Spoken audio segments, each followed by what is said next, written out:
Ok, ya estamos en vivo. Ahora voy a grabar acá. Y estamos grabando. Y listo, les dejo, Chávez, pueden empezar. Listo. Bienvenides, bienvenidos, bienvenidas. Gracias por estar en este nuevo webinario visibilizando la intersexualidad. Este es un espacio que cuenta con el apoyo de Sendas Sin Etiquetas, Colectivo Intersex Intertulias e IVOS en el marco del proyecto regional Adelante con la Diversidad Sexual, el cual es financiado por la Unión Europea. Hoy, 26 de octubre, se conmemora el Día Mundial de la Visibilización de las Personas Intersexuales como una fecha clave para exigir el cumplimiento de los derechos de este grupo poblacional. La fecha tuvo su origen en Boston, Estados Unidos, en 1996, gracias a dos activistas intersex, Morgan Holmes y Max Becken, de la Sociedad Intersex de América del Norte, quienes se unieron a aliados de organizaciones transexuales y otras organizaciones que exigían los derechos de las poblaciones LGBTI, con el fin de evidenciar una serie de arbitrariedades que la población intersex tenía que enfrentar desde su nacimiento, como es la asignación forzada de un sexo, operaciones e intervenciones de asignación o normalización del sexo, tratamientos hormonales y patologización clínica de su condición y, por tanto, un trato social discriminador. Para hablar hoy, en este día tan importante, sobre por qué es necesario visibilizar a la población intersex, tenemos a tres ponentes expertos en el tema, quienes desde sus saberes y experiencias nos hablan sobre la importancia de la visibilización de la intersexualidad para mujeres, para jóvenes y para hombres adultos. Gracias por estar hoy en este espacio y compartir con nuestros participantes sus experiencias de vida. Como en otros webinarios, todas sus preguntas serán recibidas a través del chat, tanto del Zoom como de Facebook Live, y serán transmitidas a nuestros exponentes. Empezamos este diálogo con Axa Allen. Él es un joven activista por los derechos del LGBTI, es estudiante de psicología, es la segunda ocasión que Axa nos acompaña para hablar de intersexualidad y hoy lo hemos invitado para que nos dé su perspectiva como joven sobre la importancia de visibilizar la intersexualidad. Axa, el micrófono es todo tuyo. Muchas gracias por estar aquí. Primero me gustaría agradecer por permitirme tener este espacio para poder conversar más que nada. ¿Ya? Y quería comenzar primero diciendo para mí, ¿qué es la intersexualidad? Para mí la intersexualidad no es como una simple cuestión de ser hombre, mujer o de ser ambos a la vez. La intersexualidad es una experiencia y es algo que se vive. Muchas personas a lo largo de todas estas épocas han estado en diferentes disputas de derechos y de muchas más cosas, de que los hombres tienen más derechos, de que las mujeres tienen menos derechos, pero todo siempre se relaciona con lo que son los genitales. A mí me gustaría decir que primero, antes que nada, para ser un intersexual no es necesariamente tener, como decir, un rol definido. Lo que un intersexual hace es romper todas las categorías que existen, todas las categorías del binario de si eres hombre o mujer, si eres homosexual o heterosexual, si eres bisexual, todo eso rompe un intersexual. Desde mi punto de vista, para mí eso es ser un intersexual.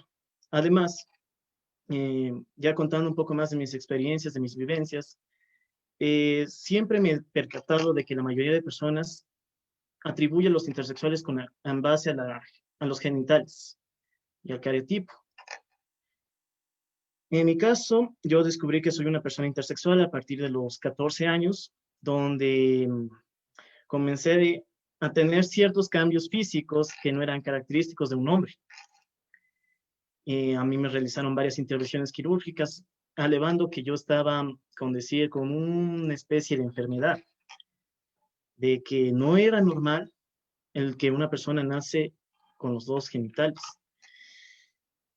Siempre me han estado atribuyendo eso de que no es normal y que tengo que operarme o de que simplemente me podría dar. Yo llegué a un punto en mi vida donde dije que ya no quería más operarme, que decidí tener ambos genitales.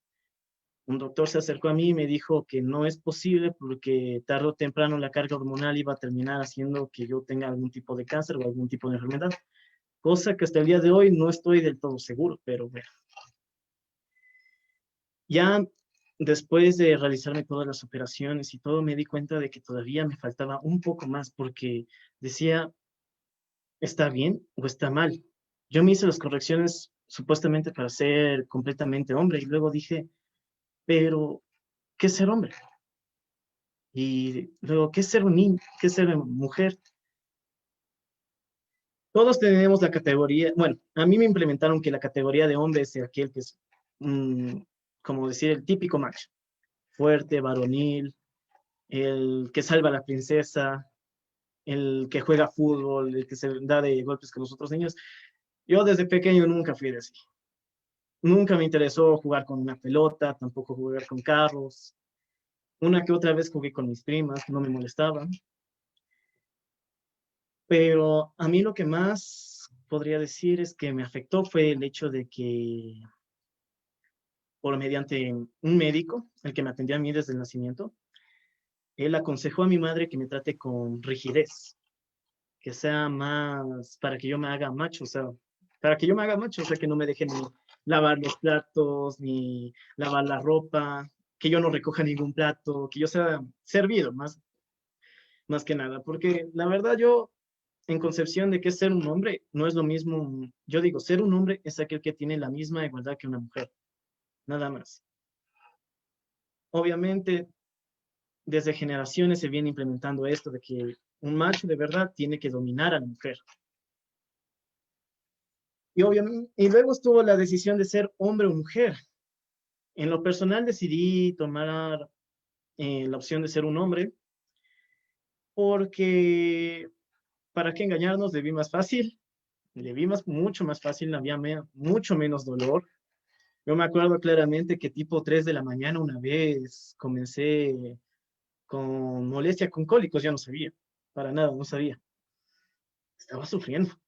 Tenía unas ganas de ir donde mi madre, llorarle y decirle, llévame al médico ahorita. Pero por miedo nunca le dije nada. Y ella se enteró de la peor forma posible cuando prácticamente vio un short bueno, no un short, una pantaloneta blanca de mi colegio manchada con sangre y pensó lo peor.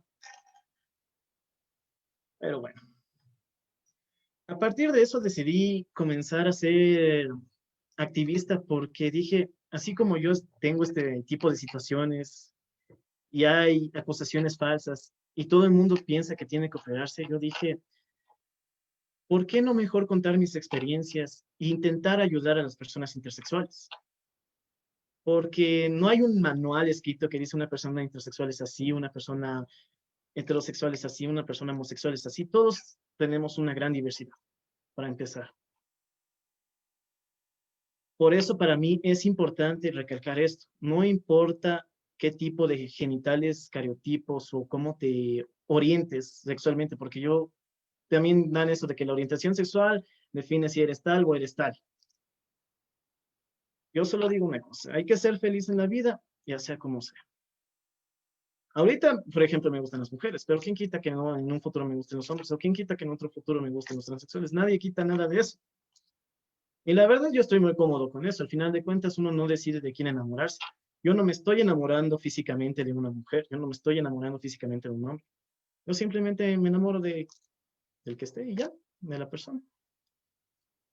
Para mí es importante hablar de intersexualidad para quitar este tipo de tabú. Porque principalmente cuando dicen la comunidad LGTBIQ+, siempre se centra en los homosexuales, en las lesbianas y en los transexuales. Y muy pocas veces se habla de las personas intersexuales. Esto se debe a que muchos intersexuales tienen el miedo de poder hablar. Y es más, hasta yo tenía el miedo de hablar, porque decía, no, ¿cómo voy a hablar? Qué vergüenza, o sea, me molestaría en parte contar mis experiencias, pero ya poco a poco y viendo que hay más personas que son intersexuales porque no se sufre, no es una condición de la que se sufre, no es una enfermedad. Dije, ¿por qué yo no mejor hablo de mis experiencias? Esto podría ayudar a las otras personas a llevar las suyas. Por eso, este día que es muy especial para nosotros, realmente agradezco que me hayan permitido tener este espacio para poder hablar libremente. Y disculpen por no irme a la parte muy técnica de los médicos y de todo, porque ya la verdad es un tema que ya muchas veces se repite y me gustaría más hablar de persona a persona, nada más. Sin más que decirles por el momento, les dejo ahí. ¿O tienen alguna pregunta? Bueno, o al final de todo esto. Al final Al recibiremos las final. preguntas. Daxa, muchísimas gracias por tu intervención. Efectivamente, creo que lo importante del día de hoy, de este webinario, es abrirnos hacia la visibilización de las personas intersex y que nos puedan hablar desde sus experiencias de vida y cómo desde ahí es tan importante y tan necesario trabajar sobre derechos, porque hacia ahí es lo que vamos. Esta posibilidad del derecho a la identidad, al autorreconocimiento y a la autovaloración de las personas, más allá de una supuesta condición de salud, como tú decías, de una supuesta enfermedad, sino más bien de cómo ese sujeto intersex es un sujeto de derechos y que no debe ser vulnerado y que debe ser considerado como tal. Para continuar con este webinario hablando sobre la visibilización de las personas intersex, ahora nos acompaña en este espacio María Laura Andrade Lazo. Ella es antropóloga, feminista, colaboradora con el colectivo Intersex Intertulias y ha realizado investigación de la realidad intersex en el país. María Laura, bienvenida y te escuchamos. Buenas tardes con todos, todas, todes. Espero que me escuchen bien. Gracias a Sendas por la invitación en este día tan especial y sí, por crear el espacio para la visibilización de las problemáticas y realidades intersex. Como decía María Isabel, yo en el 2017 tuve la oportunidad de ser una consultora hacer una consultoría con el Pacto Trans en el marco del proyecto Salud en Cuerpos Distintos, donde tuve la oportunidad de colaborar directamente con el colectivo Intertulias y hacer una consulta participativa y recoger algunos testimonios sobre las necesidades, las realidades y las demandas también del colectivo, tanto intersex, que fue el trabajo específico que hicimos con Intertulias, como del colectivo trans y un poco ver cuál es el trabajo que se puede hacer en conjunto, cuál es la coalición que existe y una lucha en conjunta contra la patologización de las personas trans, contra la patologización de las personas intersex, también contra la imposición de la hormonización y de ciertas categorías que vienen desde marcos médicos y marcos legales que en realidad tienden a ser violentas y a normalizar ciertas realidades y corporalidades distintas en categorías monolíticas, ¿verdad? Que no se mueven, que tienden a pensarse como estáticas. Entonces, en ese marco tuve pues la oportunidad de conocer más de cerca testimonios de las personas intersex, pero también tuvimos la oportunidad de trabajar en un contexto medio idóneo en el país único también, que fue cuando se estaba trabajando en la publicación del protocolo de salud y atención a personas con desórdenes del desarrollo sexual como colectivo Intertulias y yo acompañando como consultora. Nos reunimos con el Ministerio de Salud Pública para visibilizar las preocupaciones, las demandas y las exigencias de que haya cambios muy concretos en lo que fue el protocolo. Entonces, de eso creo que voy a hablarles un poquito, ¿no? Hoy día de cómo fue ese proceso de visibilizar ante un agente de salud, ante un agente médico como es el Ministerio de Salud en el Ecuador. Y también cuando María Isabel me invitó a esta conferencia, me hablaba un poco de la visibilización de las mujeres intersex. Yo creo que es importante problematizar precisamente esa dicotomía, esos binarios que son impuestos en el universo intersex, de hombre intersex, mujer intersex, porque en realidad lo que tiende a hacer es a invisibilizar que esa asignación que viven las personas intersex al nacer cuando son bebés en base a una realidad cromosómica, una realidad gonodal que simplemente se basa en los genitales, es una práctica violenta, es una práctica normalizadora y es una práctica que borra las subjetividades y borra cómo se van construyendo las identidades a lo largo de una vida, ¿verdad?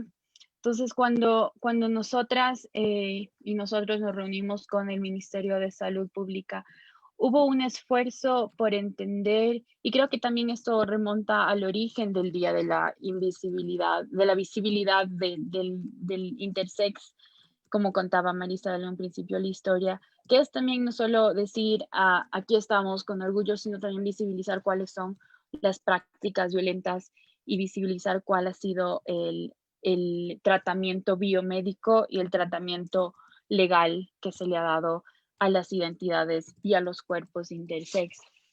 Entonces, cuando nos reunimos nosotras con el Ministerio de Salud Pública, lo hicimos en un esfuerzo por entender que el universo de la categoría médica, como términos como síndrome, desórdenes, tienden a ser pensados como que no tienen un valor, una categoría valórica que no tiene, que son neutrales, pero en realidad la neutralidad cuando está involucrada con el poder y con la medicina no existe, ¿verdad? Entonces ahí se dan casos en donde estos síntomas, sí, estos categorías, estos diagnósticos, el lenguaje crea realidades. Entonces, por ejemplo, en visibilizar, yo creo que es muy importante que en las realidades corporales intersex que son diferentes, que no pueden ser encajadas en este binomio hombre-mujer, la medicina lo que hace precisamente, y también el derecho lo que hace es reducirlos a cuáles son las características que el médico considere en ese momento al nacer, que puede ser más fácil que pase de uno o pase de otro. Entonces así resultan casos, por ejemplo, de personas intersexuales que nacen con una condición denominada por la medicina como hipospadias, que usualmente, predominantemente, se les diagnostica como varones y se les invisibiliza como personas intersexuales. Entonces, bajo este eufemismo de llamarles como varones y de hacerles una práctica médica para que encajen en uno de los dos binarios, también se invisibiliza un problema de salud pública, porque entonces en el Ecuador y en muchos países no tenemos estadísticas reales o fidedignas que puedan ser fieles a cuáles son las situaciones de las realidades, los números de casos intersex, por esa decisión que toma el médico en un momento de pánico, en un momento de imponer una visión médica a la familia y a los niños, ¿no? Entonces, también yo creo que algo que más allá de estas categorías, que es súper importante, que yo decía, no es como lo médico, como el lenguaje va creando una realidad a partir de la cual las personas intersexuales van construyendo sus identidades, van construyendo sus vidas, van tomando decisiones estéticas, decisiones culturales, decisiones corporales sobre cómo van a habitar el mundo. Y eso está fuertemente mediado por la medicina, fuertemente mediado por la violencia que se ejerce también a través de la medicina. Y también decir que muchos de estos diagnósticos son así como son las realidades del género, ¿verdad? No solo en lo intersex, que creo que lleva esa imbricación, que lleva ese sistema sexo-género, lo estalla y nos demuestra cuán maleable es, cuán múltiple es el sistema sexo-género, cómo está tan compuesto por las hormonas que tanto les importan a los médicos, por los genitales que tanto importan en el momento de asignar, pero también por la construcción de subjetividades y también por la construcción del género. Entonces, yo pienso que estos diagnósticos hay que visibilizarlos como que son variables, son complejos, son múltiples como son los universos del género, pero que la medicina los trata como si fuesen estáticos, como si fuesen monolíticos, ¿no? Entonces tenemos situaciones que las evidenciamos en el proceso de salud en cuerpos distintos de personas que reciben un diagnóstico al nacer y porque resulta más fácil una mutilación genital, este es el camino que optan los médicos por una cirugía que en realidad es cosmética, más allá de que tenga realmente una implicación en el bienestar o la salud de la persona. Y se va invisibilizando la realidad, ¿verdad? Entonces, y estas personas que experimentan esto de muy jóvenes, Después puede que el diagnóstico vaya cambiando y el médico le diga, no, este no era el diagnóstico, sino que el cromosoma cambia. Entonces, creo que hay que visibilizar un poco a través de las realidades, de los testimonios de las personas intersex, cómo el sistema sexo-género es un sistema tan maleable que estalla y tan múltiple, y de qué manera se va imponiendo la violencia y la normalización en todas las áreas de la vida, ¿no? En todas las áreas de la vida, y cómo de esta manera, tal vez aquí volviendo un poco a la invitación original que me decía María Isabel para hablar también de ese sistema sexo-género y cómo afecta tal vez de manera desproporcionada también, como decía Axa hace un momento, cuando una persona es intersex y cuando esa persona intersex es además feminizada, es además una mujer, también las interseccionalidades de opresión aumenta muchísimo, ¿no? Y por hablar de un caso, a mí me gustaría referirme, tal vez aquí muchas de las personas que nos escuchan ya conocen el caso de la atleta sudafricana Caster Semenya, que corre los 800 metros en Olimpiadas, ha sido campeona olímpica 2 veces, pero a partir de 2009 empieza a haber una investigación, un escrutamiento, ¿verdad?, muy minuciosa sobre su sexo, sobre su género, sobre sus niveles de hormonas, siendo ella una persona que se autoidentifica como mujer, que se autodetermina como mujer y que va a correr como mujer porque así ha vivido toda su vida. No obstante, la institución del atletismo, la IAF, lo que le hace es que ella se ve obligada a tomar hormonas para bajar sus niveles de testosterona, porque al tener la testosterona muy alta, a pesar de ella identificarse como mujer y haber corrido como mujer, entonces esto pone en desventaja a la carrera, ¿verdad? Y también pasa por ser un hombre. Entonces ahí yo veo donde se puede problematizar cómo estos sistemas, tanto en las múltiples esferas, ¿no? Como es la salud, como es el deporte, como es la educación, la cultura, hay esa noción de que el género está siempre atravesado por algo biológico, por el genital, por la hormona, y ahí es donde yo creo que viene el cuestionamiento, y ahí es donde viene también la lucha de esta atleta sudafricana de decir, ustedes tienen tanto resistencia y ustedes como las Olimpiadas, las agentes organizadores, las que cuidan y luchan por el deporte en contra del dopaje, pero a ella le están pidiendo que consuma hormonas para bajar sus niveles de testosterona, entonces se vuelve un dopaje inverso por eso mismo de encajar a alguien en un género, encajar a alguien en un binario. Entonces, yo, para cerrar un poco, creo que un poco la invitación que nos hace el Día de la Visibilidad Intersex y lo que hicimos a través de nuestro trabajo en salud en cuerpos distintos era primero imaginar nuevos protocolos, imaginar nuevos manuales de salud, imaginar una salud a partir de la autonomía, una salud a partir de la autogestión, del acompañamiento, pero también imaginar otros mundos posibles, ¿no? Otros mundos sociales, legales, médicos, deportivos posibles, en donde incluso otros mundos íntimos posibles, porque yo creo que la intersexualidad apela a eso, ¿no? Que la intimidad es política porque es una intervención que ocurre muchas veces médica, invasiva, mutilante, que ocurre cuando una persona no puede siquiera tomar una decisión o consentir. Entonces, otros mundos íntimos que sean posibles sin mutilación, sin normalización, sin hormonizaciones forzadas para encajar en el binario, y otros mundos donde no se puedan correr carreras de la vida y también donde quepan muchos cuerpos distintos, donde no hablemos del hombre y de la mujer, donde no hablemos del intersex y el trans, sino que hablemos de los cuerpos distintos que se van construyendo a partir de la autonomía y que se van construyendo a partir de prácticas sociales centradas en la equidad, centradas en la justicia y también de prácticas sociales que permitan eso, ¿no? Un crecimiento subjetivo de las identidades y también una construcción corporal a partir de la libertad estética, a partir de la autonomía, como decía. Entonces, con eso a mí me gustaría cerrar, ¿no? Invitando a todos, a todas, a todos en este Día de la Visibilidad Intersex a pensar, ¿no? A pensar a cómo vamos a reimaginar esos mundos de cuerpos distintos, de cuerpos gordos, de cuerpos con capacidades diferentes, de cuerpos racializados y de todas las intersecciones de identidades y cómo es el trabajo que estamos haciendo para lograr eso. Muchas gracias y cualquier pregunta aquí seguimos.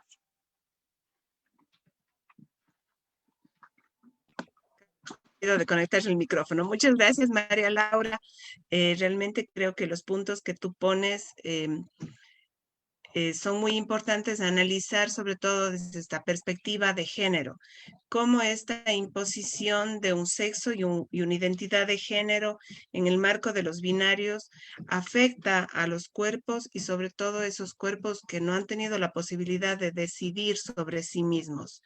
Este comentario que hace un momento nos hacía AXA sobre esa posibilidad de yo tomé la decisión de ser hombre y que debo admitir que fue una decisión más fácil de ser mujer, todo lo que implica socialmente ser mujer, también tiene que ser un ejercicio de análisis desde la perspectiva de género que es muy válido y muy importante hoy en el Día de la Visibilización de la Intersexualidad.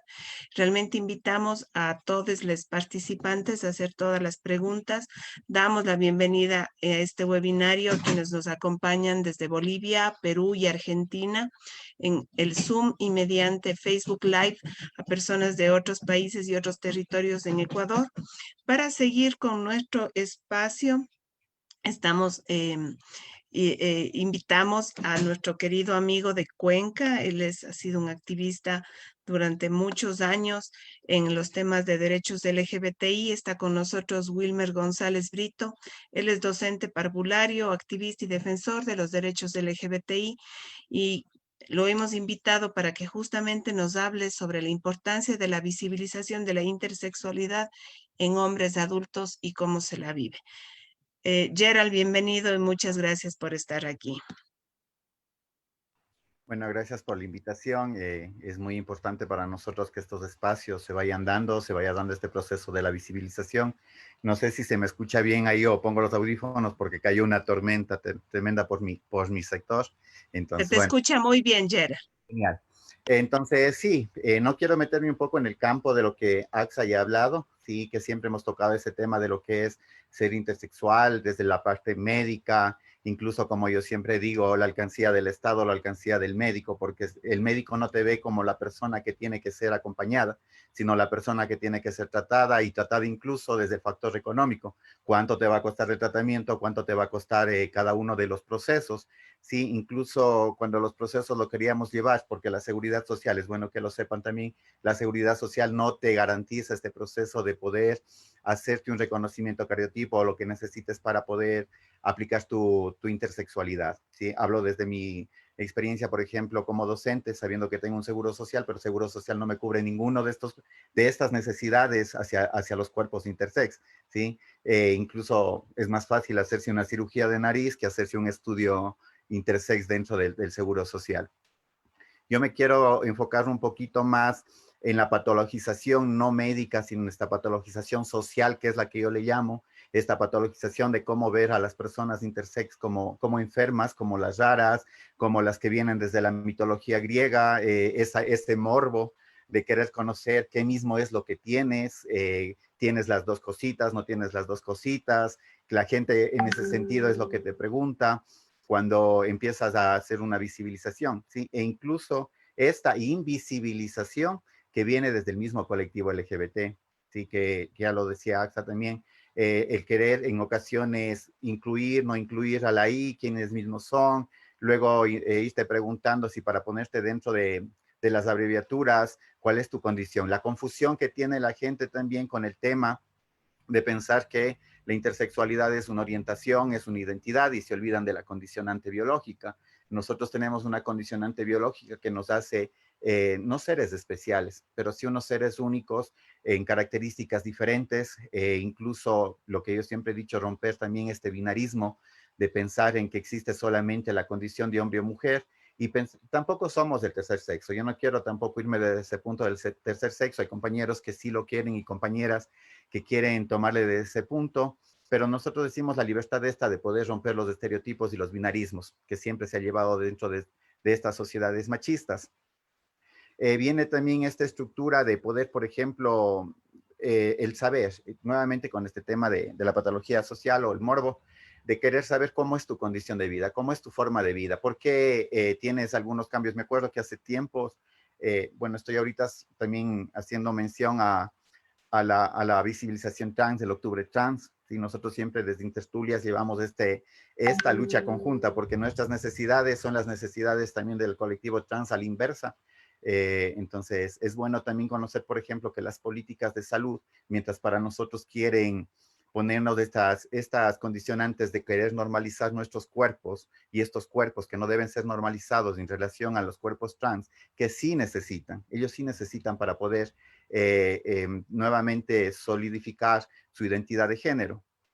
Pero es bueno también el ir conociendo cómo nosotros, al menos hablo yo, desde mi experiencia, yo me he tenido que ocultar primero desde la bisexualidad, ocultarme desde la orientación sexual para que el resto no sepa qué es lo que pasa conmigo, para que no llegue este susto. Yo vengo incluso desde esta época de la despenalización, ¿sí? Donde incluso ser gay era el cuco. Entonces, imagínate si tú le dices que aparte de que eres gay, eres una persona en ese tiempo hermafrodita, ¿sí? ¿Y qué es un hermafrodita? Porque en ese tiempo se conocía solamente la condicionante de los dos sexos en el mismo cuerpo.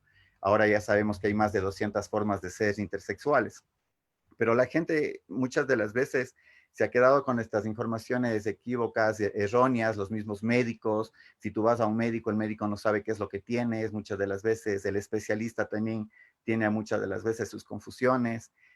Yo caí en una etapa depresiva recién a mi edad, a mis casi 44 años que voy a cumplir, recién me caí en una etapa depresiva cuando, a pesar de que más o menos ya teníamos rumores de que yo no podía tener hijos, pero cuando ya te lo confirma el médico, sí es un bajón muy fuerte, que por tus condicionantes de pronto, una ilusión grande, que de pronto un hijo o lo que sea, ya no te va a llegar, ¿ya? Entonces tú te pones a pensar, o sea, este cuerpo, ¿cómo puede ser que este cuerpo tan maravilloso a la final también te traiga alguna dolencia, alguna cosa de que te priva de una felicidad que para algunos de pronto puede ser el complemento que necesitábamos? Me reía porque decía que por la condicionante, por ejemplo, no he crecido. La Chave me conoce, la Chave es alta, ella, yo le doy por el hombro, entonces también soy alto.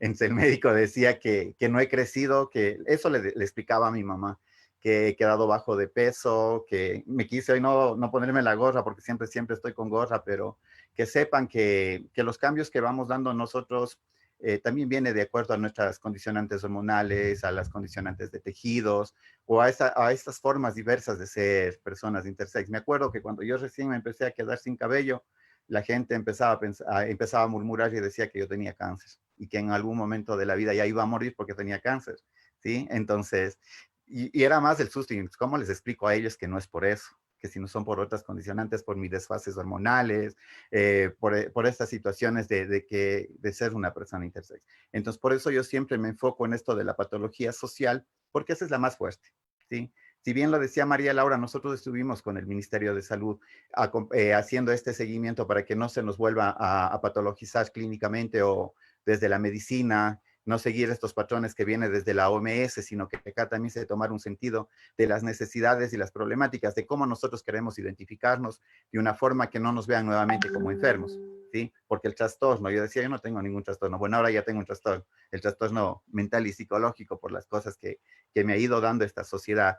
El hecho mismo, como digo, yo vengo del 97, un poco más atrás, entonces, donde el cuerpo no podía ser raro, el cuerpo no podía ser femenino, no podías tener rasgos femeninos, no podías hablar en forma femenina, no podías ser muy afeminado, ¿sí? Entonces, y ese sentido de querer, nuevamente, yo me considero desde un género masculino, entonces seguir teniendo esta visibilización de lo masculino, me desesperaba cuando no me salía la barba, ahora a la vejez estoy también con un tratamiento para que me vaya saliendo la barba, porque digo, no, pues, o sea, yo quiero ser masculino, demostrarle a la gente que nosotros podemos también aceptar nuestra identidad y fortalecer nuestra identidad.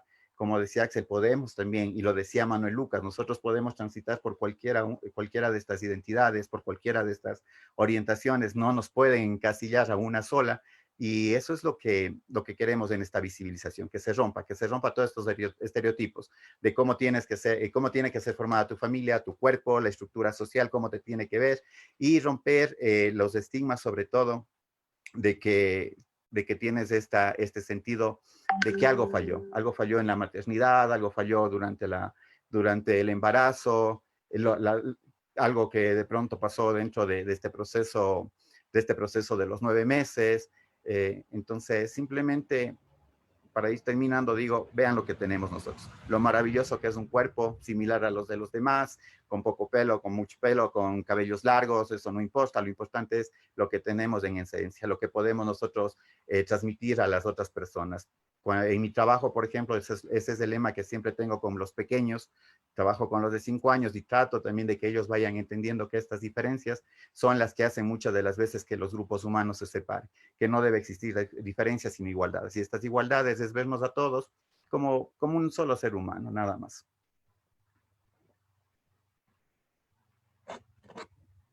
Muchas gracias, Gerard, por tu explicación tan clara sobre esta importancia de reconocer los cuerpos como cuerpos humanos y no solo como cuerpos sexuados o como cuerpos con un género definido.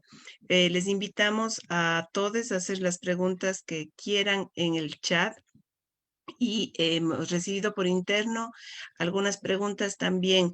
La primera pregunta va justamente a cómo ven ustedes el rol también de los sectores de educación, de salud y justicia, tratamiento de las personas intersex. ¿Qué plantean las personas intersex para exigir estos derechos y cómo lo ven en el ejercicio efectivo?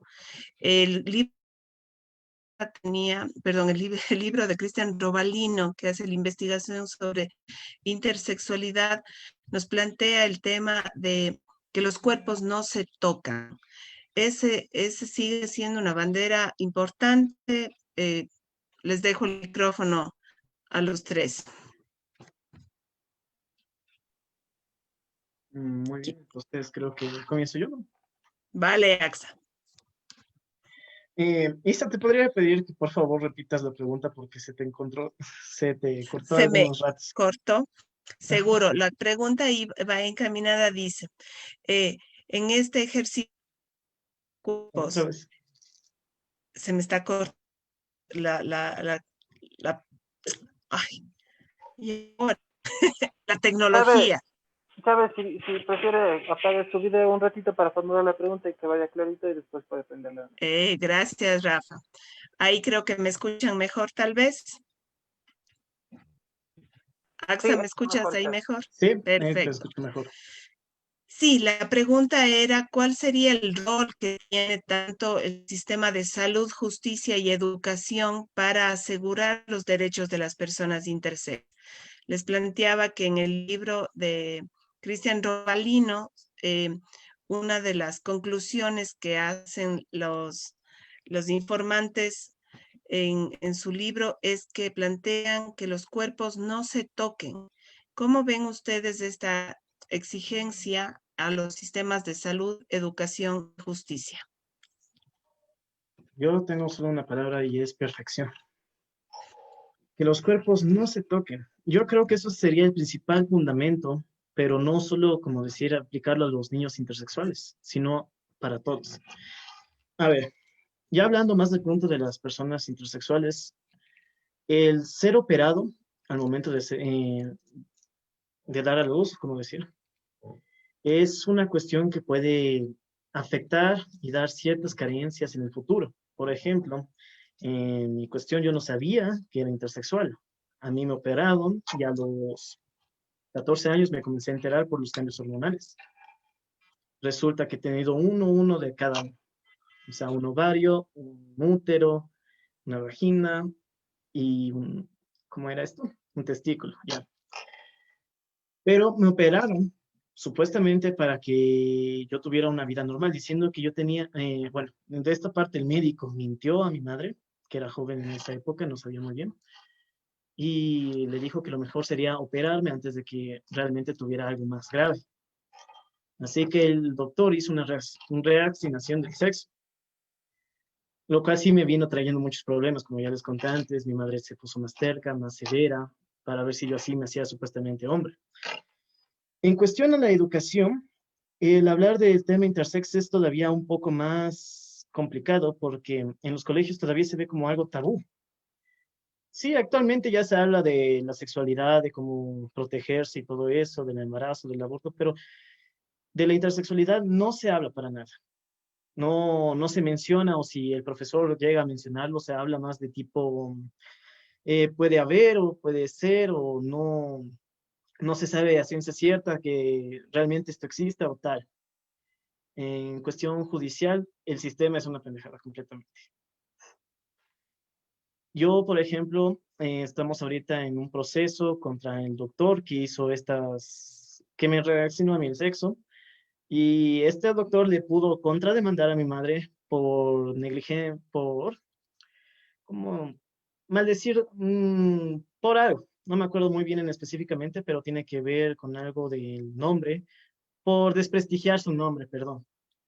Le demandó a mi madre por eso. Y actualmente ya llevamos como 4, ya van a ser 5 años que seguimos en el juicio y no mismo. Y la salud, actual también tenemos unos pequeños problemas, como por ejemplo ya la medicación, las hormonas ya se están acabando en los hospitales, para que también. Y fue un trámite completamente el hacer ese tipo de proceso para llegar a obtener las hormonas, porque algunos decían con pretexto de que ya voy a ser mayor de edad, de que realmente esto no se puede hacer porque no está establecido, puede ser que sea un error. Y el hecho de que diga en el libro del Cristian, a los cuerpos no se les toque, ya con eso ya es un gran avance. Así ya evitamos que varias personas, varios, literalmente, que todo el mundo haya sufrido todo un proceso que no tendría que haber sufrido. Hay personas de 22 años que se vienen a enterar que son intersexuales. Una anécdota que tengo aparte de las mías es de que un doctor, una vez vino un padre de la costa que le rogó al doctor que a su bebé le reaccionara el sexo. El doctor en esta cuestión, este era un ser pensante realmente, y le dijo que él no le ve correcto porque puede ser que de grande se arrepienta y vaya a ir por otro lado y muchas más cosas. Y efectivamente, han pasado ya 17 años, vino el señor de la costa y le dice al doctor que sí se arrepiente de haberle pedido eso a él, porque su hijo persigue ahora más a los hombres. Cosa que yo digo se hubiera evitado si desde el nacimiento no se le hubiera hecho la corrección y el niño hubiera comenzado a explorar por su cuenta. Así que lo único que puedo decir es que recomiendo bastante el libro. Es muy bueno.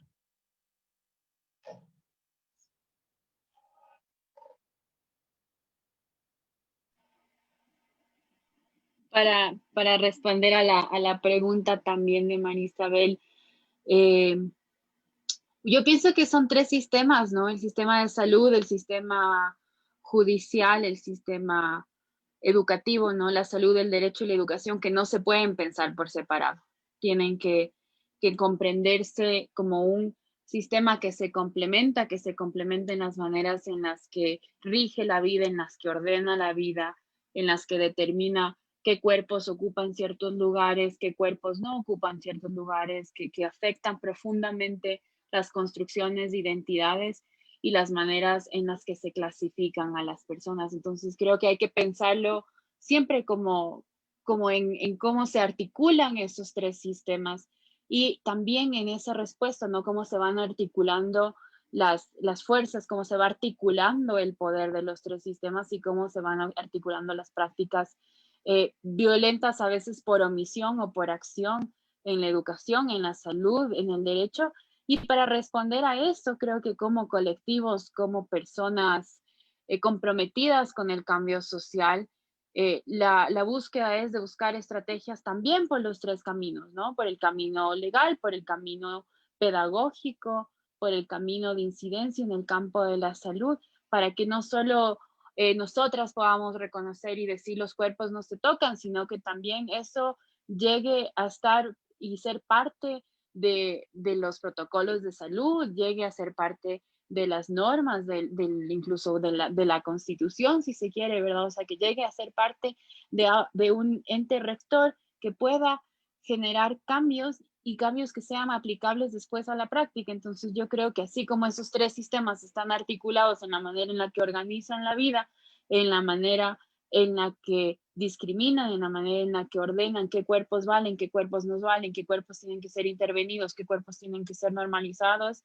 También tenemos que pensar las estrategias políticas, las estrategias sociales, las estrategias de cambio social en esa articulación de lo legal, de la salud y el bienestar, de la educación, y por qué no también del arte y otras esferas más culturales, porque también cuando construimos esto, construimos expresiones culturales y construimos expresiones estéticas. Bueno, creo que para finalizar la intervención de los tres, es importante incluso saber cómo se está estructurando las políticas públicas. Si es que hablamos de los derechos para que los cuerpos no se toquen, hay que analizar cómo están las políticas públicas. Las políticas públicas, lastimosamente lo digo así, está enfocado más a una necesidad cisgénero, no está enfocado hacia las necesidades de identidad de género, no hay políticas para población trans, mucho menos para población intersex.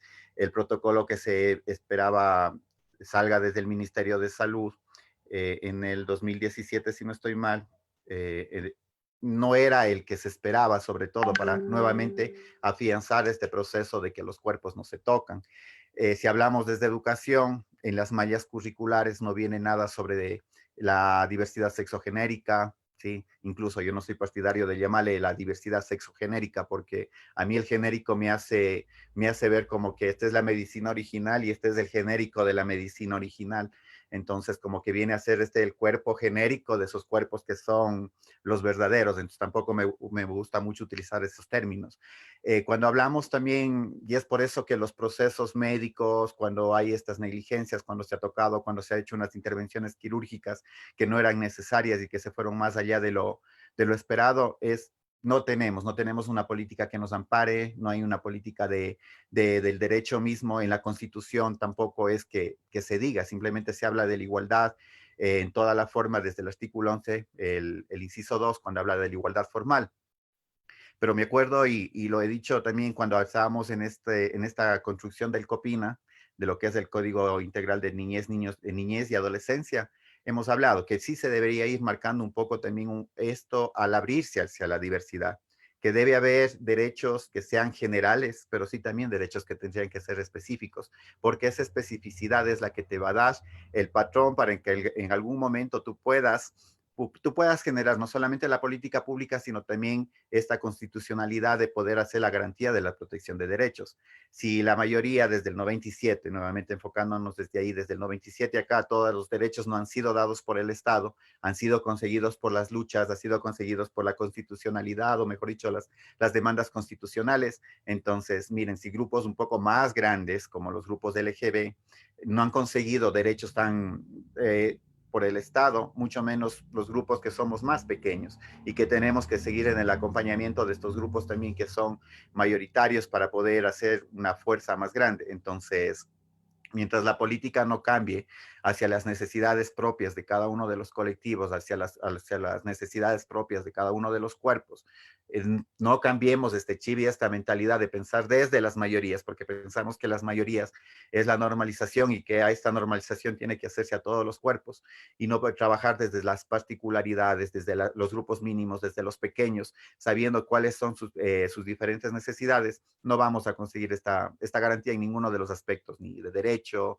ni de salud, ni de educación, ni en el arte que decía María Laura, porque el arte también al cuerpo intersex solamente le ha tocado desde este tema de las mitologías, simplemente para representar que estos cuerpos son extraños, que estos cuerpos son raros. Entonces, eso es lo que tendría que hacer si trabajas.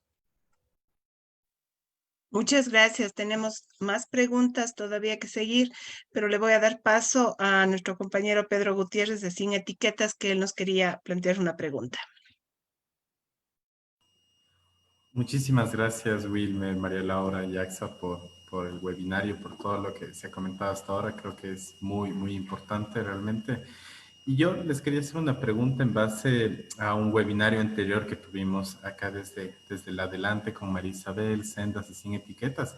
Y estuvimos hablando con el experto independiente de orientación sexual e identidad de género de Naciones Unidas, Víctor Madrigal Borlós. Y él mencionaba, y deja en claro, dice él siempre, que los estudios que se hacen, digamos, desde el mandato de Naciones Unidas es sobre temas de orientación sexual, identidad de género y es LGBT. Y implícitamente no está ahí como tal. ¿Cómo miran ustedes como activistas, como colectivos, como investigadoras sobre la temática intersex, sobre dónde debería estar, digamos, como esta competencia de los estudios o los acercamientos sobre la intersexualidad más a nivel internacional?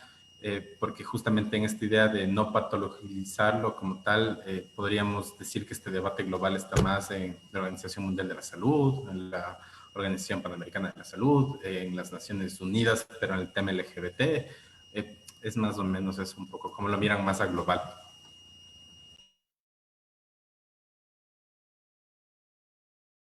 Para cualquiera que desee responder. Bueno, te contesto, Pedro. Creo que el problema en lo global es el problema base, el no saber en dónde mismo colocar a la I o a la población intersexual. Pensar que la problemática intersexual tiene que venir solamente desde el tema de salud, porque eso es, o sea, te patologizan, necesariamente es una enfermedad y tiene que ser enfocado desde todos los gremios o todas estas organizaciones, ONGs que tienen que ver con los temas de salud. Por eso la OMS, incluso ellos han sacado sus estructuras, sus definiciones para cómo decir que son la población intersex, cómo tendría que llevarse y cómo tendría que formarse los protocolos. Es más, el año anterior en las 21 organizaciones que se hizo la demanda para que se empiece a dejar de patologizar desde la OMS, es cuando se empezó a visibilizar que esto no debería ser solo un tema de salud, debería ser un tema que te englobe todo, tiene que ser un tema incluso que debe ser transversal. Yo he dicho, es como el tema LGBT. El tema LGBT no debe ser tratado por separado, ¿sí? Sino de una forma como el género, transversalizando a todas las problemáticas que tiene la sociedad para ir viendo cuáles serían los factores positivos que podemos sacar en favor de las diferentes poblaciones, porque incluso la necesidad de pronto de un cuerpo intersex puede ser la necesidad que a futuro pueda tener cualquiera de los otros cuerpos. Aquí Manuel Lucas decía, tomemos siempre que para la globalización de los cuerpos es como la etapa de gestación. Todos somos intersexuales dentro del vientre de la madre, hacemos una transición, no dejamos de ser trans, ¿sí? Ni siquiera por la construcción de la identidad, porque la sociedad sigue evolucionando y nosotros simplemente vamos afianzando a lo que nos ha querido poner la sociedad. En esta globalización nuevamente, entonces, la normalización es la que ha hecho que estos factores quede relegado solamente a una forma de ver y a una forma de construir.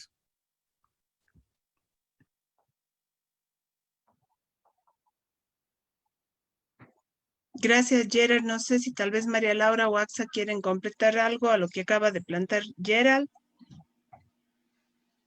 Yo puedo aportar algo tal vez a la pregunta de Pedro, de pensar que yo creo que muchas veces cuando se elevan estos debates y estas problemáticas a organizaciones y a cuerpos mundiales como tan grandes como es las Naciones Unidas o la OMS, como tiende a haber esa jerarquía de luchas, ¿verdad? Y esa jerarquía y esa, como que se atomizan las identidades y las luchas y como que una vez que algo se visibiliza y ya está más aceptado, entonces ahí viene el recurso, ahí viene la investigación, ahí viene la visibilización. Entonces, para mí un poco la respuesta a eso es pensarlo no como luchas separadas, no como problemáticas separadas, sino problemáticas que sufren diferentes identidades, las experimentan diferentes cuerpos, pero vienen de una misma matriz, de una misma lógica patriarcal, de una misma lógica colonial, de una misma lógica muchas veces incluso capitalista, ¿no? Entonces, entender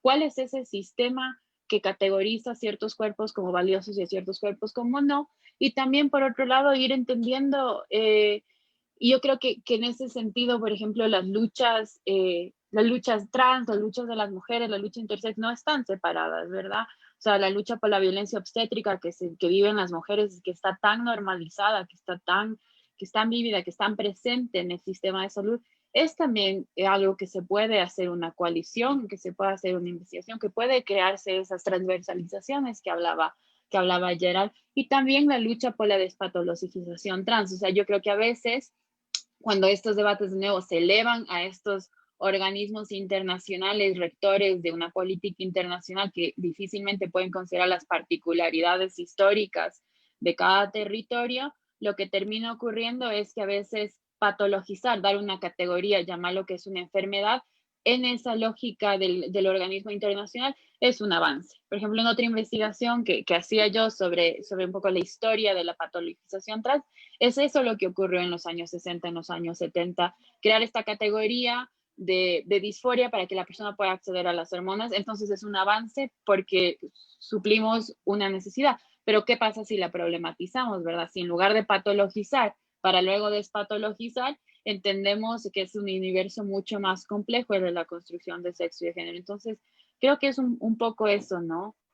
Que es bien difícil que llegue a ocurrir a organismos internacionales, pero creo que también hay otros organismos, organizaciones internacionales en el mundo que trabajan en diferentes vertientes, ¿verdad? Siempre está la asimilacionista, la antinormalización, pero que están trabajando y que están ahí poniendo respuesta y poniendo un poco de resistencia a ese avance patologizante y a unificar las luchas no bajo una categoría homogénea, sino decir, aquí hay coaliciones posibles, aquí hay semejanzas históricas, aquí nos podemos unir y seguir la lucha. Muchas gracias, María Laura.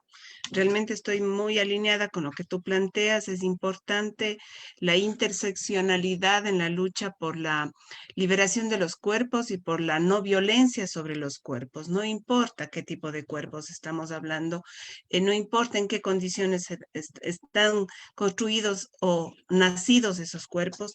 El tema es que realmente hay una política patriarcal para definir los cuerpos bajo una norma heteronormativa y heteropatriarcal, que es con lo que tenemos que, creo, hacer una lucha conjunta. Y hacia ahí es donde tenemos que ir.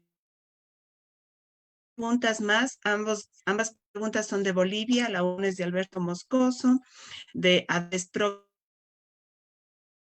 contraparte del proyecto en Bolivia, y la otra pregunta la hace nuestra amiga Ivana Calle, también de Bolivia.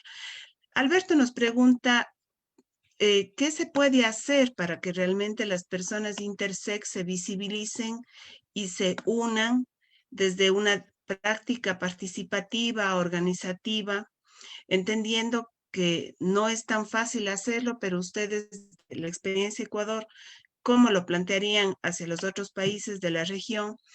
E Ivana nos pregunta más o menos en la misma línea, ¿cuáles son las consecuencias políticas y sociales también de la invisibilidad de las personas intersex? Entonces, les dejo estas dos preguntas. ¿Quién quiere empezar? Bueno, creo que empiezo yo. Bueno, para responder la primera pregunta, yo creo que lo más importante es la educación, porque mediante la educación abre bastantes puertas y mediante ella uno puede entender, como en mi caso yo entiendo como intersexual, que no es nada negativo, no es nada malo, no tengo que sentirme avergonzado por ello, así que por eso yo decidí unirme. Pero es difícil porque actualmente todavía no hemos llegado a ese punto de tener ese poder para poder entrar en la educación. En mi caso, yo tenía un pensamiento muy rígido, muy cerrado, de que yo no me quería exponer, yo no quería salir ni nada. Yo comencé a salir mediante el libro del Christian. Yo lo leí, entendí y me di cuenta de que realmente no tengo que sentirme avergonzado y no tengo nada de mal. Es difícil porque digamos que yo soy uno de los 5 que tenía que salir. Uno de los 5 y yo dije, voy a hacerlo más porque yo quiero ayudar al resto. A que entiendan cómo es que realmente funciona, que no es nada rígido, que no es nada binario y que no tiene nada de malo, sobre todo, que no es una enfermedad, porque ese es el principal problema, que creen que es una enfermedad, pero no es como, y es una enfermedad que a ellos les avergüenza. A mí también me llegó a avergonzar muchas veces. En cuestión a la segunda pregunta, me olvidé. Perdón. Esto habla de qué consecuencias sociales trae invisibilizar a las personas intersex. Es decir, no pongas en evidencia o tal vez que escondan, como vos decías, su ser. Bueno, más que cuestiones políticas, yo podría decir que esto puede atribuir a que no se respetan los derechos. Y no se respetan los derechos para nada. O sea, con el hecho de que ya se estaban operando a niños, a bebés recién nacidos, ya se estaba dando a entender de que cuestión política no tiene nada que ver, se opera y punto. Aquí no tienen nada de qué opinar ni nada. Como dicen, esto es por lo que es la política heteronormativa. Tienes que ser niño o tienes que ser niña. Un intersexual no me entra. Cuestión política, por favor, eliminen. Cámbienle y decidan uno de los dos. No me interesa cuál. Se está negando un derecho. Y hacerlo de esa forma, muchas personas, como ya mencioné antes, entienden que es una enfermedad. Porque el principal que, aparte de la familia, que es lo que nos tiene que proteger, la familia está educada por el Estado. Y si el Estado te dice que esto está mal, es porque está mal. Eso es lo único que puedo decir. Bueno, Chave, para nosotros, al menos como colectivo de Interstulias, ha sido importante, por ejemplo, este acompañamiento. El primero, el acompañamiento, la intertulia, este interactuar desde...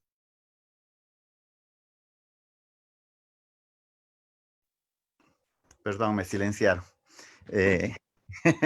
Este interactuar entre el saber, por ejemplo, que nuestras problemáticas o darnos a conocer de que no eres el único, de que no estás solo en el mundo, sino que tienes otras personas que tienen tus mismas condicionantes, tus mismas dificultades, entre comillas, y que se puede hacer un acompañamiento.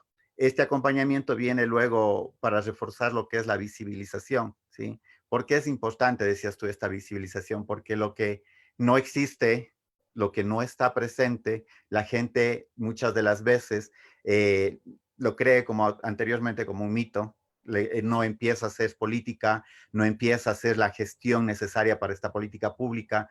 Aquí siempre me ha gustado enmarcar, por ejemplo, el tema de cuando estuvimos en un conversatorio con el embajador saharaui, él decía que allá son lo máximo en el tema de género, y hablaba que incluso no hay violencia de género porque los hombres son los que salen de sus casas incluso para evitar esta violencia patrimonial.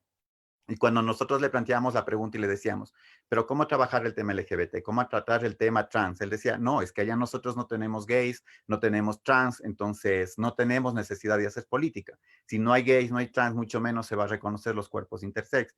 Y otra de las cosas que para mí es negativo dentro de los estados y las políticas de los estados, que la visibilización te tenga que ver enfocado con números y con porcentajes, que siempre te quieren decir que para hacer la política, ¿cuántas personas son dentro de los colectivos? ¿Cuántos son ustedes? ¿Cuántos intersex tiene el Ecuador para poder decir por lo pronto paren las políticas de mutilación en el sistema de salud, empecemos a pensar cómo tendría que ser los procesos de educación para la incorporación y la verdadera inclusión de población intersex, cómo pensar en políticas incluso de derechos y garantías de protección dentro de la sociedad para población intersex? Entonces, el número es lo que vale.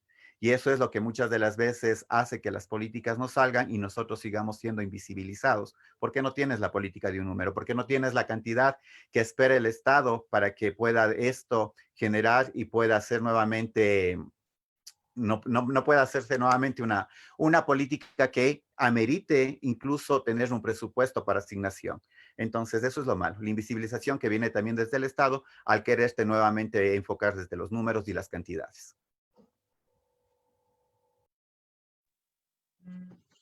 Gracias, María Laura. Tal vez algo que completar sobre esto de las consecuencias políticas y sociales de la invisibilidad. Perdón, sí. Yo creo que la invisibilidad, un poco, las primeras consecuencias que hablaba un poco en mi ponencia, era el hecho de que se invisibiliza en el mismo momento de que se categoriza el cuerpo diferente como hombre o como mujer, en el momento en el que no hay estadísticas, ¿verdad? Porque nace un niño, una niña, un bebé, ¿verdad? Un ser humano pequeño con características diferentes, y lo que se le hace es enseguida se le categoriza en uno y no tenemos ninguna estadística, ni siquiera para incidir en la política pública, ni siquiera para saber cuáles son las realidades del país. Yo creo que es una de las primeras problemáticas, y de ahí creo que Gerald y Axa han hablado en plenitud un poco cuáles son las consecuencias a nivel intimidad, a nivel cuerpo, a nivel incluso emocional, si se quiere, de esa invisibilidad, de ese no saber, de esa incertidumbre, del secretismo que rodea estos temas. Y también después la participación política, yo creo que sí, ¿no? Porque como creo que AXA nos ha dado un testimonio muy sentido, muy valioso de decir qué ocurre cuando una persona que ha vivido con incertidumbres, con diagnósticos, con muchas intervenciones, decide también reconocerse como un agente político y hacer activismo. Y yo creo que eso es algo que la invisibilidad tiende a ocurrir en específico con el colectivo intersex, ¿no? Que no hay esos espacios para reconocerse como activista, porque el reconocimiento está atravesado por el cuerpo, pero también por las memorias de los diagnósticos, por las memorias de las intervenciones. Entonces yo creo que en realidad las consecuencias están en todos los niveles sociales, políticos, económicos de discriminación. Muchas gracias, María Laura. Lorena Llanes de IVOS desde Bolivia dice que muchas gracias y que todo mi respeto a los tres panelistas. Bueno, hizo una pregunta, pero luego también nos dice que su pregunta ya ha sido respondida en relación a cómo desde el proyecto Adelante podemos visibilizar sus demandas, y creo que Gerald fue muy específico en eso de la importancia de fortalecer a las organizaciones y a las personas intersex en también esto de acompañar procesos, de apoyar investigación, de hacer incidencia. Creo que tenemos estrategias muy claras para seguir en eso. Adrián Arequipa de Manaví Diverso nos pregunta, dice, cuando hemos sido parte de un mal acto médico o hemos visto un acto médico erróneo, hemos denunciado en base a principios bioéticos y de derechos al paciente. ¿Esta es la ruta correcta para hacer denuncias en intervenciones a niñas intersex? Cuéntenme. Ustedes saben, esa es la ruta correcta. ¿Cómo más se puede hacer? Tal vez AXA, desde su experiencia con la denuncia que hicieron sobre el caso tuyo, o qué más se puede hacer en estos casos. Bueno, en mi caso, como ya mencionó Isabel, hicimos una demanda con mi madre. Mira, cuando comenzó la demanda no se tomó mucho en cuenta por el hecho de que simplemente este es un tema de que no se habla tanto como decir. Y sobre todo está el hecho de que ya supuestamente ya prescribió la pena, porque yo no demandé, apenas tengo 4 años para demandar. Apenas se comete ese problema médico, esa intervención, mala vida. Por lo cual fue difícil realmente llevarlo a un tribunal, porque como ya dije, ya prescribió y el médico, si me dijeron tal cual, si no lo hiciste en esos 4 años, en ese periodo de tiempo, no podemos hacer nada. De ahí tocó llevarlo a la civil y de lo civil lo llevamos al juzgado. En lo personal, es una experiencia bastante agotadora. Y creo que una de las formas que se podría llevar a cabo este tipo de cosas sería más llevarlo al público.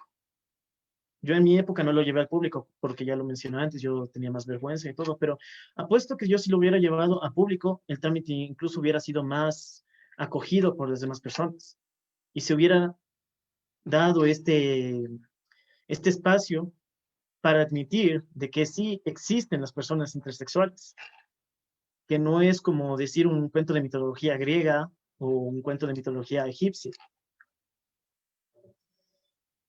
Yo creo que lo mejor es llevarlo al público. Eso sí, también depende mucho de la educación de la persona intersexual. Yo no lo llevé porque yo tenía miedo, vergüenza y demás cosas. Pero actualmente, apuesto que yo si lo hubiera llevado al público, se hubiera hecho el trámite más rápido y sobre todo ya estaríamos mucho mejor, porque el juicio es muy estresante en ese sentido.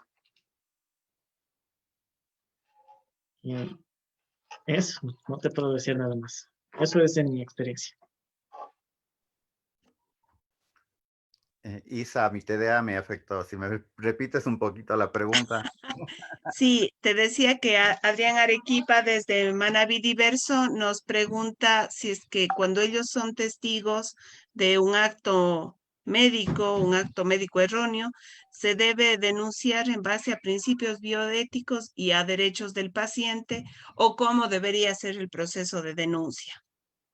Bueno, sí, sería una de las partes, porque un protocolo específico, para decir así, debería enmarcarse la denuncia o la ruta de la denuncia, en verdad no existe. Si bien lo ha planteado Axel, el tema de lo público, pero hay que tomar el otro aspecto, por ejemplo, cuando ya vas a la parte legal, por más que hagas todo el seguimiento y lleves al pie de la letra el protocolo, si te cae también en los decidores de justicia, y estos decidores de justicia todavía siguen más antiguos que yo, entonces la ley como que no se te va a aplicar, porque viene desde el imaginario, desde el aspecto moralista de ellos, y van a ver de pronto que no va a ser necesario el seguir llevando la demanda va a ser archivada, no va a ser llevado el caso, o como le pasó a AXA, que de pronto tuvo que él tener una contrademanda, ¿sí? Una contrademanda donde tendrías que visibilizar que se llevó una mala práctica médica, ¿sí?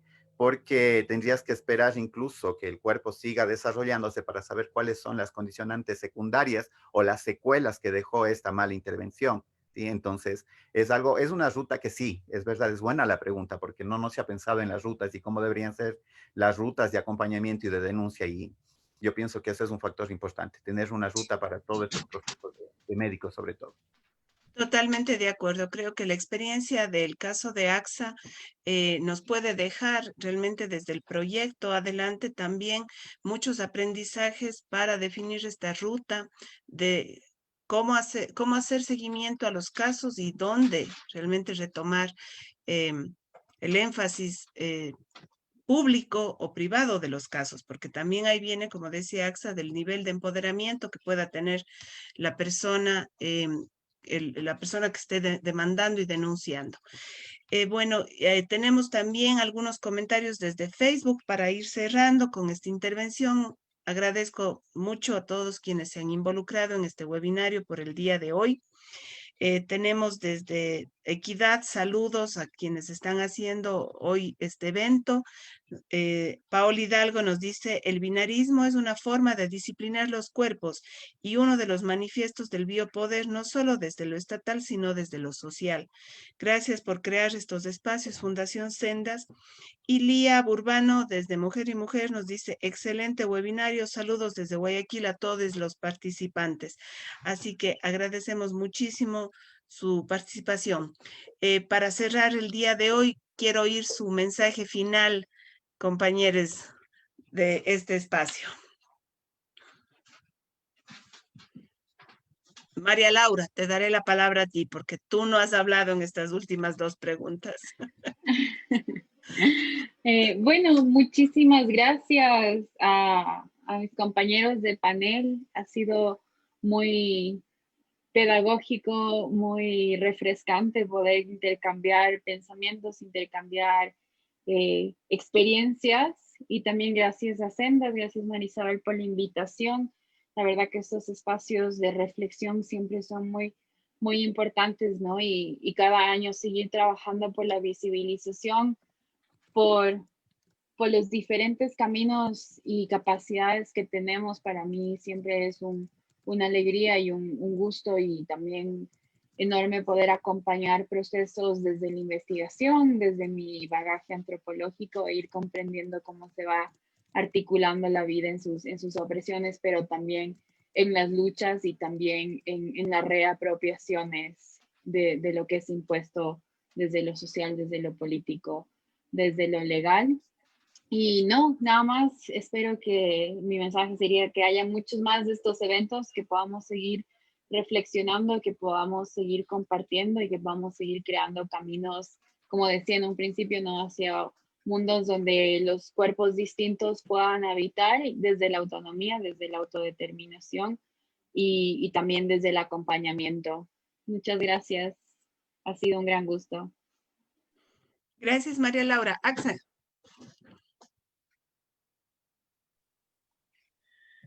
Bueno, Axa, ¿estás por ahí? Ahí estás. estoy. Bueno, mi mensaje es, no sé si alguna otra persona intersexual me está oyendo o no, como sea, por si acaso. Me gustaría invitarles a que se unen a nosotros todavía, por ahí.